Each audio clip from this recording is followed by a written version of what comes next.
Now. Magandang araw sa inyo! Meron na po pala akong kwento. Ang kwento ito ay pinamagitan alas 6 na hapon. Handa na po ba kayong makinig at matuto? Kung gayon, halina po simula na tayo. Ako nga po pala si Robert. Isang masalurin anak nung nono yung tatay ko. Marami akong paborito. Katulad ng sa kulay pula, sa prutas ay mangga, at syempre, ang paborito kong pagkain, ang malinamnam na spaghetti, at masarap naman, no? Pero ano niyo po ba? Nung meron din po akong paboritong oras sa isang araw, yun ay sa tuwing alas 6 na hapon.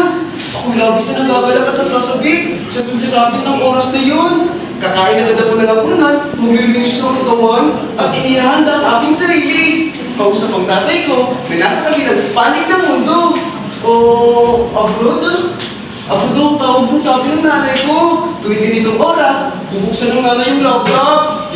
Ako naman, masaya nagtitinuod kay nanay. Halak-hak, tatawa, iiyak, tapos tatawa na ulit.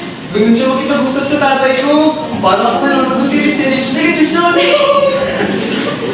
Robert, anak, halika na ito. Kakausapin ka ng tatay mo. Masaya naman ang mama ko umupo sa tapat ng computer. Kausap ang tatay ko na nasa kabilang panig ng mundo. Magaling yung tatay ko. Lahat ng isagot ko sa kanya, lahat ng itanong ko sa kanya, nasasagot niya. Tatay, bakit po ba kamay ang tawag sa kamay ng mga orasan? Wala naman po silang mga daliri. Kasi anak, parang mga kamay na kumakaway at kumanyaya sa mga tao na kailangan gawin ng mga dapat gawin sa tamang oras. Tatay, bakit po ba ang tawag sa pangalang may satupuan? Hindi naman po sila tumatakbo naglalakad. Kasi anak, paano nang ginagamit sa pagtayo? Bakit? Gusto mo pa bang makita ang tumatakbo at naglalakad ng mga gamit natin sa bahay? Naku tatay, hindi na po. Siguradong gugulit po ako sa tawa kapag nagkataon. Tatay, bakit po madilim ang gabi? Kasi anak, para malaman ng mga tao na kailangan din nilang matulog at magpahinga. Ang galing talaga ng tatay ko! Laging may sagot sa aking kakulitan! Pero minsan, may mga tanong po natatagalan si tatay sa pagsagot. Tatay, kasya po ba kayo sa kahon?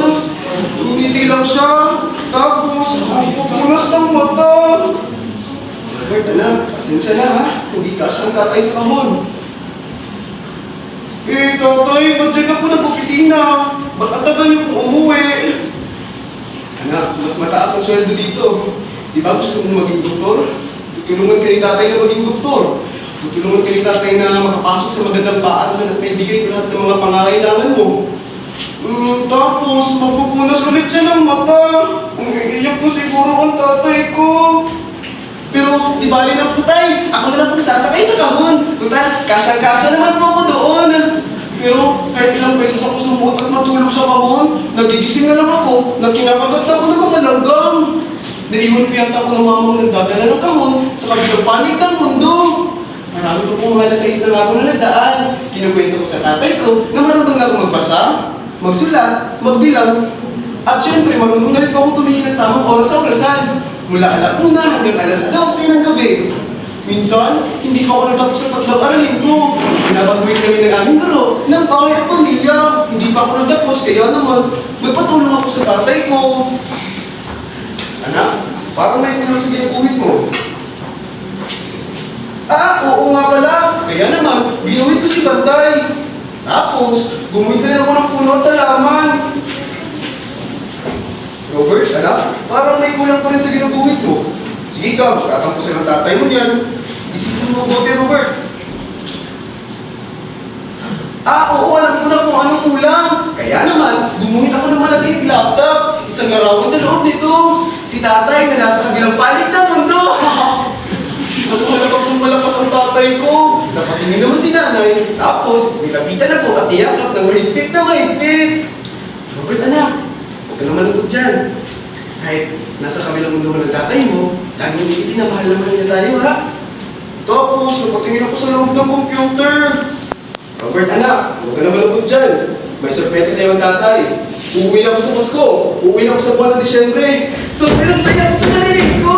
Magkakaroon na naman ako ng bagong paborito. Ang paborito kong buwan sa isang taon. Ang buwan ng Disyembre, kung kailan uuwi na ang tatay ko. Makakasama ko na siya at mayayakap ng mahigpit na mahigpit. Hindi na sa kabilang panig ng mundo. Hindi na rin sa loob ng computer. At hindi na rin sa tuwing alas 6 ng hapon. Kundi araw-araw na sa loob ng aming tahanan. At dito po nagtatapos ang kwento kung bakit paborito ko ang alas 6 ng hapon. Maraming salamat po sa inyong pag-inig.